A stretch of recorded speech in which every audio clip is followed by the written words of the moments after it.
शहर के हरणी lake zone boat दुर्घटना का विरोध करते हुए सामाजिक कार्यकर्ता वैसे कमलेश परमार ने तमाम मृतकों को श्रद्धासुमन देने के भागरूप आज मुंडन करवाया गया। साथ ही ये घटना में फरार हुए वैसे तमाम अपराधियों को पकड़ने की मांग करते हुए न्याय की गुहार लगाई गई थी।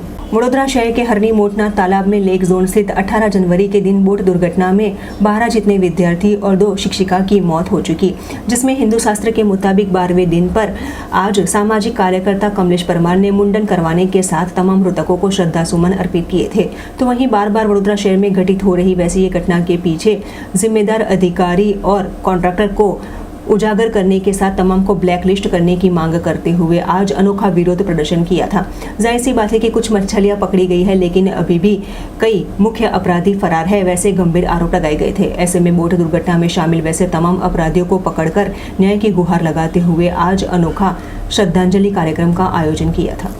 12 દિવસ થઈ ગયા છતાં પણ જે કહેવાય છે કે સાચા આરોપી તો પકડાયા છે, પરંતુ હજુ કંઈક જે કહેવાય છે કે મછલીઓ બાકી છે। તો ખાસ કરીને ગુજરાત રાજ્ય સરકારનું ધ્યાન દોરવા માટેનો અમારો પ્રયત્ન છે। સાથે ગુજરાત રાજ્યના ગૃહમંત્રી સાહેબ વારંવાર કહેતા હોય કે કોઈ પણ ચમરબંધીને છોડવામાં નહીં આવે, તો આમાં ખાસ કરીને સંધાઈ સ્કૂલના માલિક તેઓની પણ ભૂલ છે। આમાં ઘણી વખતે એવું પણ સાંભળ્યું છે કે જે સરકારી અધિકારીઓ સરકારી કર્મચારીઓ આ લોકોની પણ ભૂલ છે। એટલે ખાસ કરીને આમાં ગુનાના કામના કોઈ પણ આરોપીઓ હોય એમને કોઈ પણ રીતે છાવરવા ના જોઈએ। અને ખાસ કરીને આજે અમે જે મુંડન કરાવીને બાળકોને શ્રદ્ધાંજલિ પાઠવી રહ્યા છે, સાથે એમના પરિવારજનોને ભગવાન શક્તિ આપે તેવી પ્રાર્થના કરી રહ્યા છે।